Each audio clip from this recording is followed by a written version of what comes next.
Michigan made us wait 8 days for their second game of the season after that 121-point drubbing of Oakland on opening night. They've had a week off now before they get set to take on the Wake Forest Demon Deacons.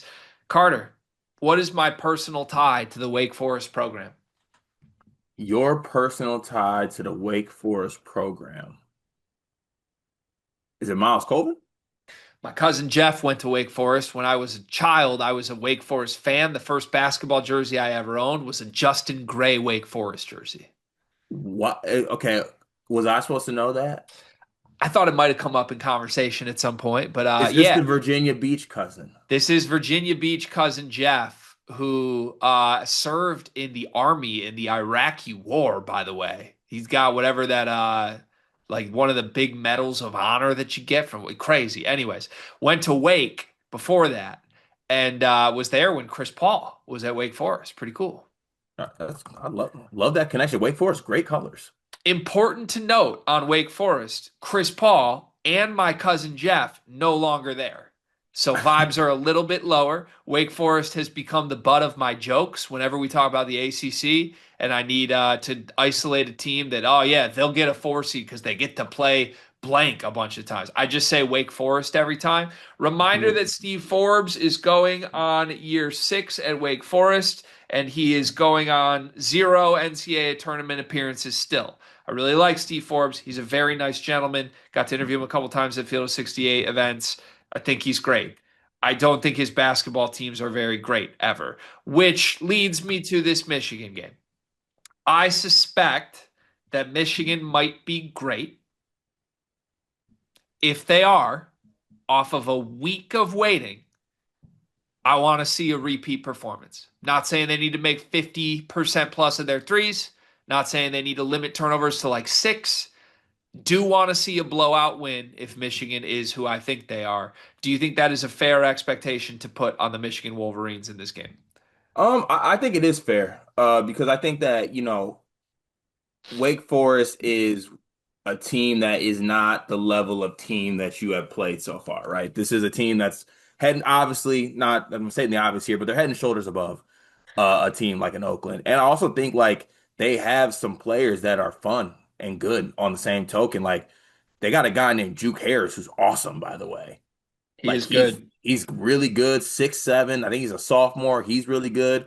Spillers, another 6'7" player who's pretty good in his own right, has been productive for this team. So they have some pieces that are, I think, enticing, I would say. They are a top 70 team on KenPom.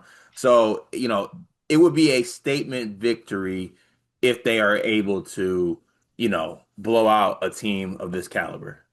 Yeah, it would be. I think Harris and Spillers are good. Harris seems great. Harris seems like the breakout superstar here.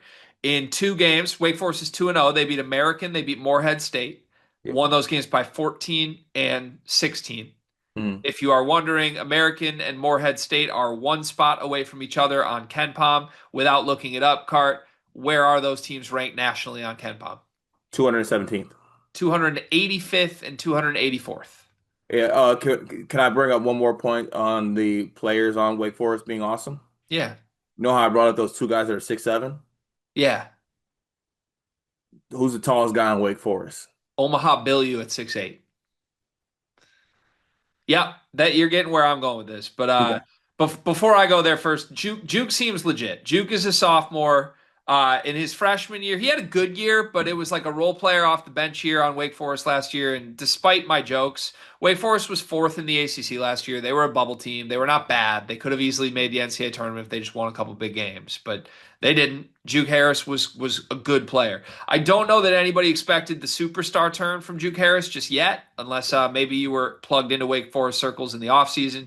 But he had 18 points and 7 rebounds in 28 minutes against American. He had 29 points and 9 rebounds in 31 minutes and a KenPom MVP against Morehead State. He seems dynamic. Seems like a go-to guy, going to lead them in minutes and shot attempts and all that this year. I think that's good. Like they've got a guy I actually genuinely believe in, and his name is Juke. Beyond that, Spillers is good. 6'7" front court guy. Played at Wake last year, started almost every game, and was productive. I really have questions at the guard spots. They're trying to make Makai Mason work, and Makai Mason just came off of a pretty awful year at Washington. Nate Calmise is another guy that has jumped around a bazillion schools, usually been productive, rarely been on good teams. So to me, both Mason and Calmise are guys like, oh, if they're scoring for us, our team's probably bad. Hmm. And they're kind of built to rely on those guys. They have not been good to start the season. Not at all. In fact, Wake Forest as a group is shooting 28% from three in 2 games. Mason and Calmise are large reasons why they can't make anything. And then in between all of that, so they've got Harrison Spillers, who we like in the front court, Mason and Calmise that I do not like in the back court. They're still trying to make Omaha Billy work in the year of our Lord 2025. You want to talk about that one? Yeah, it's just it's time to give it up. So Forbes is the guy who like notoriously takes failed 5-star recruits and makes them good. It's Hmm. what he did with Hunter Salas. The problem is Omaha Billy is not Hunter Salas. Yeah.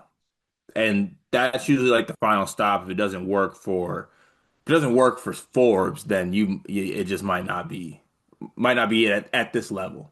But last year, Billy didn't start. He played 9 minutes a game while stinking. This year, he's playing 23 minutes a game, starting and averaging 3 and 2 as a 6'8" center. Yeah, not ideal, man. Not ideal. Enter Adai Mara, Merez Johnson, and Yaxel Lendeborg. Hmm.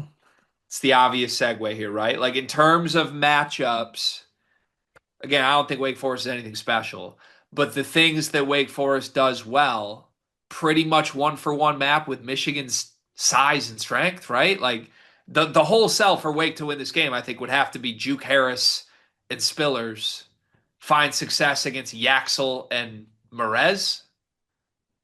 Am I framing that incorrectly to you, or I what's mean, I no, because I don't think that's first they need to force turnovers, okay?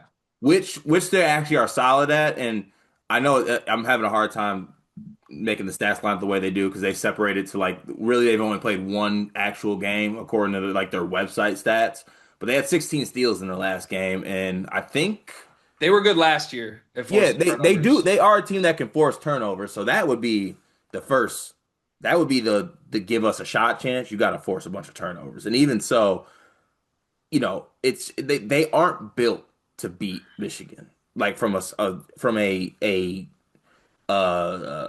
standpoint of who they got on their team.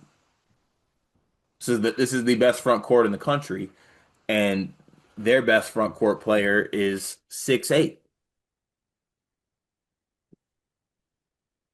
Yeah, that just doesn't seem like a recipe I'd want in No, this game. it's not how I would try to go about things. Right. But to your point, though, it would be like also what beat. It's a different Michigan team than last year, but the thing that killed Michigan last year was combining like turnovers and also like a player on the other team, usually an NBA level player or guard, getting off. Trying to wrap my head around what does this game look like if Wake Forest hangs in it. It is entirely turnovers. It's like, oh, Michigan has 27 boneheaded throw it out of bounds turnovers. Right? And if that happens, like, oh shit, we're tied with 12 minutes left, like that's not that crazy. But it Yeah. would be pretty self-enforced. Even though Wake can force them, it would still be pretty self-enforced. Like Michigan should dominate the boards. I don't really see the Wake Forest front court having much success. I would think you just put Yaxel on Juke. And if you put Right. Yaxel on Juke, I don't know what he does. Right. And it's like you gotta be able, I mean, obviously small sample size with some of these like Ken Pom stats, but like you gotta be able to hit threes against Michigan. Yeah. And Wake Forest can't hit threes. Yeah. Their offense is very dependent, at least through 2 games, on offensive rebounding. They were not good at that last year. This year, they're pulling in 42% of their misses. I would think they don't do that against Michigan, and it probably leaves them in a weird spot. Yeah. Yeah. So, I agree. Michigan mentally, it's been 10 days or 8 days, excuse me. What effect do you think that'll have here? I don't love like being one of the only teams in the country that like had an amazing opening day and then didn't get to play again.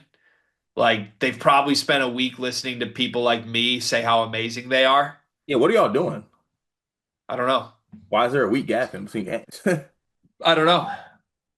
It's I don't know. It's and like two, it's like a week gap, feeling good, step up in competition, like weird game at Little Caesars Arena too. Like there's that portion of it.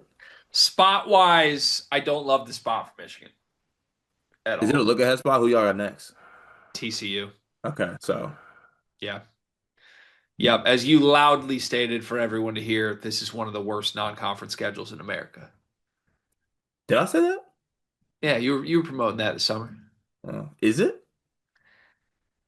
I will say a lot of the teams they scheduled hoping they'd be okay don't look okay. But they don't play a team outside the top 200 on KenPom. So like they don't play one cupcake all season long. They just don't play any elite teams either. Wake Forest and TCU look bad. Auburn looks bad. San Diego State looks okay. Yeah. Villanova looks bad. No. I mean, they should. This is a game that if Michigan handles business and does what they do best, even if you turn the ball over, just limit offensive rebounds, which you should be able to do. You should be one of the best defensive rebound teams in the country, and you win this game Yeah, I think so. kind of easily. I think so. Prediction? Predictions?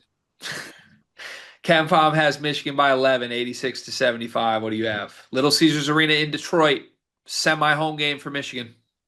94-61. So you think this is like a validate this team's great game? Yeah, I think this is a great team playing a team in Wake Forest that is not good. I hope you are right. I think you're wrong. I think this is going to be a spot stinky performance. Like we've had a week to hear how amazing we are. Oh shit, we're shooting 20% from three instead of 50. Oh shit, Cadeau has 4 turnovers, not 0. Look up and we're up 6 in the second half game. But a stinky win though. Stinky win. I actually if the line's 11, I still like Michigan to cover, Mm, but I think it's like Michigan by 14 and they don't look all that good. okay.